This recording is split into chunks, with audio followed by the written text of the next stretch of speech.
Hello dear students, good morning to all of you. As we have discussed about the incorporation of the company and the steps involved in it in the previous class. Now today we will explain about the different documents which are required for the formation of the company. Yesterday we have studied about the steps. Now today we will study about the documents which are required for or mandatory for formation of a company. In that term, first document is a memorandum of association. So dear students, memorandum of association is the principal document of a company. No company can be registered without memorandum of association, and that is why it is sometimes called a life-giving document, because in memorandum of association it contains all the required information related to the company, or until or unless if we are not passing the required information of the company, then it is quite impossible to be registered. So in memorandum of association there are 6 clauses over there which are used. First is name clause. In the name clause, this clause contains the name of the company. Proposed name should not be identical, similar to the name of another existing company. So dear students, in name clause, what will be the company's name? That name is suggested, and that name should not be similar to the other existing company. So this is a restriction while choosing the name of the company. Thereafter, second is situation or place clause. It indicates or it contains the name of the state in which registered office of the company is to be situated. It means where the company is going to be situated and where, in which state the company's registered office will be there.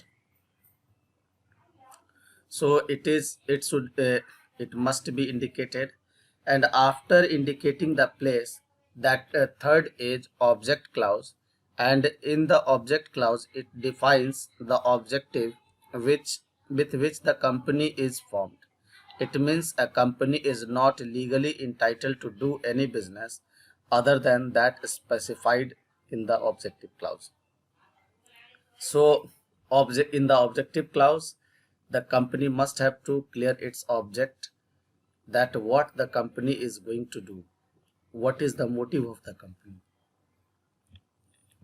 After that, fourth is a liability clause. The liability clause is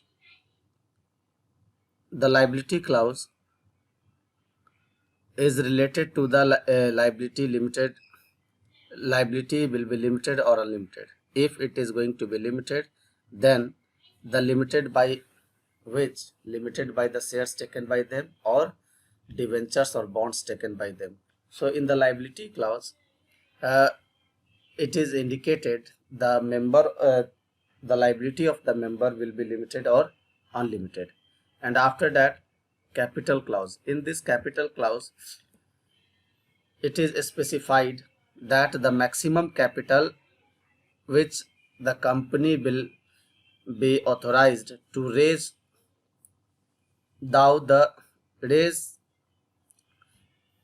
through the issue of raise through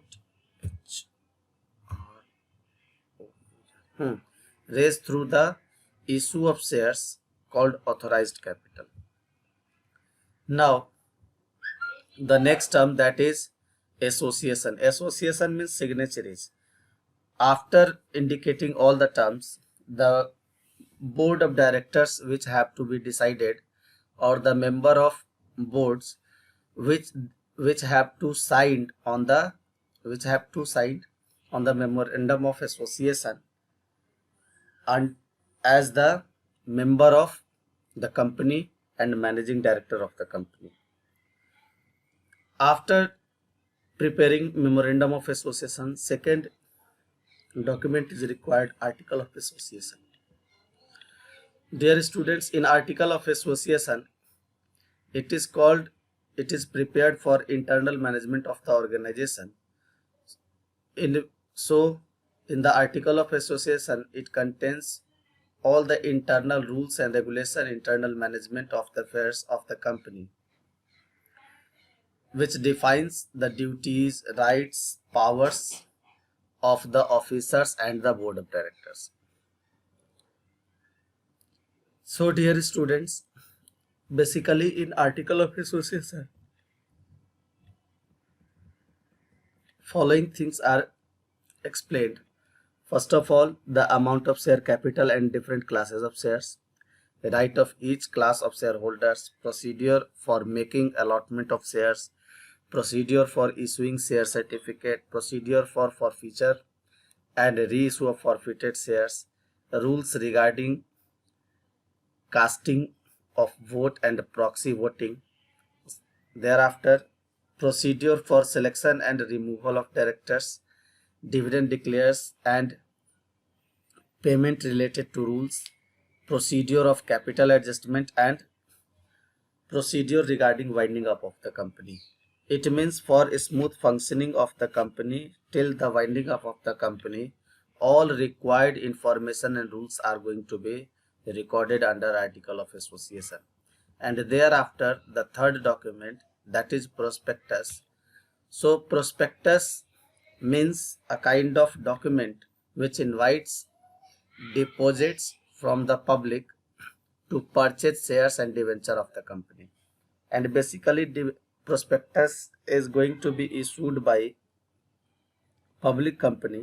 In case of private company, there is no need of prospectus, because and if it issues prospectus, it cannot issue its prospectus openly in the market. Now if we are talking about the prospectus, so in the prospectus following things are given. First of all, company's name and address of its registered office. Thereafter, the objective of the company, the number and classes of the share, qualification shares of the director, the name and address of the directors, managing directors or managers, the minimum subscription, which is 90% of the size of the issue of shares, the time of opening and closing of subscription list, the amount payable on application and allotment of each class of shares, underwriters to issue and merchant bank to the issue. So these required informations are given in the prospectus so that sale and purchase of shares can take place easily. Or if the organization who is not preparing its prospectus, so a statement in lieu of prospectus is given.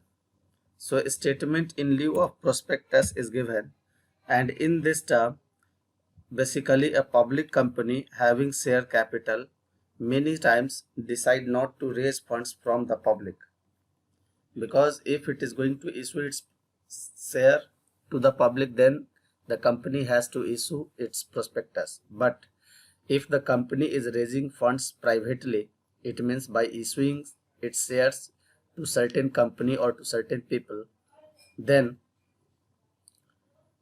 it does not need to issue its prospectus. In such case, the company can issue the statement in lieu of prospectus with the registrar of companies, which contains all the information much similar to the prospectus. Now dear students, we have discussed all the terms about the company. Now we will discuss about the cooperative society, which is the fifth form of the business organization or forms of business. So basically a cooperative society is voluntary association of persons of moderate means who unite together to protect and promote their common economic interest. It means when more people are voluntarily combined together, and which motive is to protect and promote the common interest, where the people are associated with common economic goal, and they all are engaged in common economic activities, then a cooperative society can be formed. In the case of cooperative society, following features are there. First of all, it voluntary association. As we have discussed in the definition, that cooperative society is the voluntary association of the people. So one having a common interest is free to join a cooperative society and can also leave the society after giving proper notice to. Thereafter, next is legal status. Since its registration is compulsory, therefore it has a separate legal identity, like in the case of company. Limited liability. As we know that those organizations which are registered and which are mandatory to be registered, and after the registration it can come into the existence. Therefore the liability of the cooperative society is also limited. The liability of the member of cooperative society is also limited to the capital contribution made by them in the cooperative society. Next is democratic control. Dear students, management and control lies with the managing committee elected by the members by giving vote, and every members has one vote irrespective to the number of shares held by them. So held by them.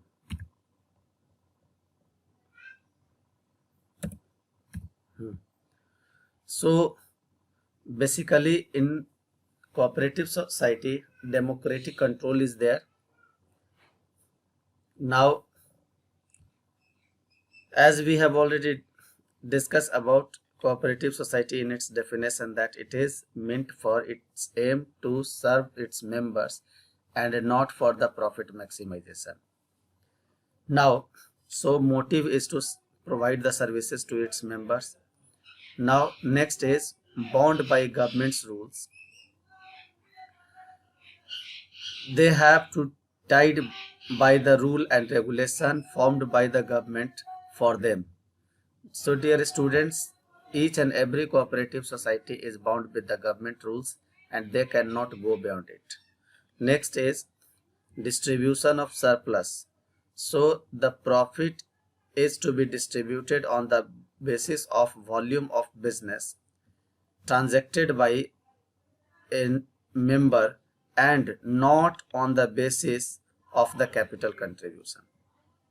So distribution of surplus is done on the basis of the transaction made by the members, not according to the capital contribution. Suppose that if any person has contributed more and more capital, but where their transaction is very limited, then it does not mean that he or she has contributed more capital, therefore he will get more profit or more surplus amount. No, the people who are doing their most of the sell or sell volume, or the volume of the sale is larger, then distribution of surplus will be according to that, not according to the capital contribution. Now on the basis of above study of features and definition of the cooperative society, we find following merits and demerits or limitations of the cooperative society. So first is it exercise of formation. So it can be started with minimum 10 members.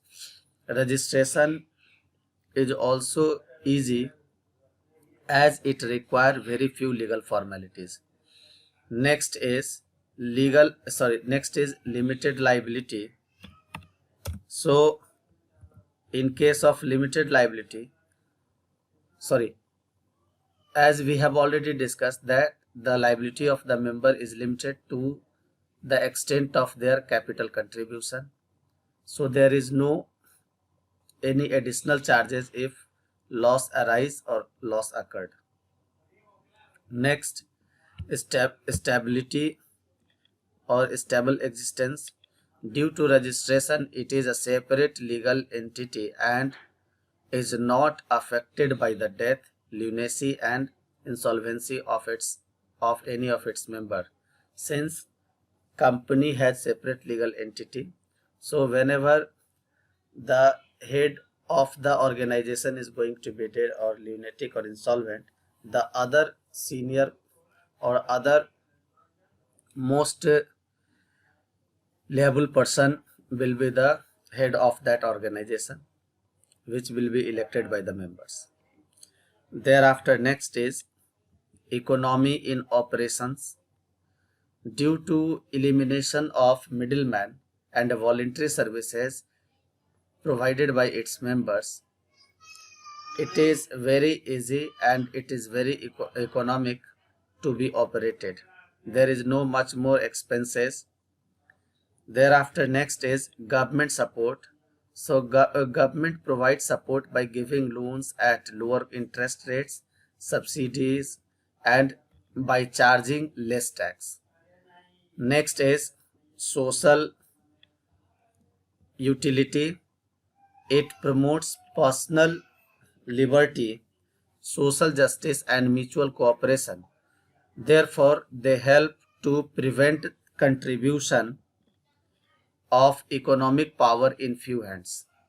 So dear students, social utility is there. Now, as we know that in each and every organization, there must be some limitations too. So here is also some limitation. First is shortage of capital, because it suffers from shortage of capital as it is usual formed by people with limited means. Next is inefficient management. In cooperative society, it is managed by the elected members and who may not be competent and experienced. Moreover, it cannot afford to employ expert and experienced people at high salaries. Next is lack of motivation. Members are not inclined to put their best effort, as there is no direct link between effort and reward.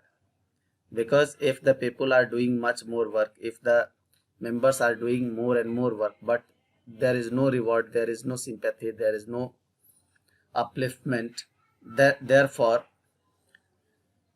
motivation is not there. That's why the members are not going to put their more and more or best effort in the cooperative society.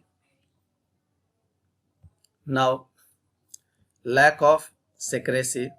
Since all the required information of the cooperative society is known to all and it is discussed in the common meeting, therefore the secrecy of the cooperative society is very less, or we can say that there is no secrecy in cooperative society business. After that, excessive government control. As we know, since it is a government body, since it is a kind of social activity body, therefore it suffers from excessive rules and regulation of the government. And so many times it is seen that there are lots of interference of the government in the cooperative society. It has to get its accounts audited by the auditor and has to submit a copy to its accounts to the registrar. So, due to excessive control, it has a problem to follow the proper path. Next is conflict among the members. So dear students, the member of the different section of the society with different viewpoints, sometimes when some members become rigid, the result is conflict. So many times it is seen that there is a view, or there is a chance, or there is a condition to create a conflict or create an environment of the conflict in the organization. Now, if we are talking about the types of cooperative society, so the types of cooperative society has been formed or classified into 6 types. First is consumer cooperative society, which is formed by consumer for getting proper product and protecting the consumer from different producers. Next is producers cooperative society, which main aim is to help the producer who cannot easily collect various items of production and face some problems in the marketing. Thereafter, third is marketing cooperative society, which performs various marketing functions like transportation, warehousing, packing, grading, marketing, research, etc. So this cooperative society is formed for providing the auxiliaries to trade. Therefore, next is farmers cooperative society, which is created by the farmers association, which is aimed to fulfill the required tools and techniques at ease cost to the farmers with quality quality seeds, fertilizers, machineries, and solve the problem of the cultivation. Next is credit cooperative society, which helps or which is meant to protect the members from exploitation by money lenders, which helps to provide the loans to their members at easy terms and a reasonable low rate of interest. Now, the next type of cooperative society, that is housing society, which is aimed to provide houses to people with limited means or income at a reasonable price. So dear students, today we have discussed all the forms of business organization, and not today we have finished the forms of business organization chapter. Because we have discussed all the forms, today we have finished the last form of business organization, that is cooperative society. Thank you.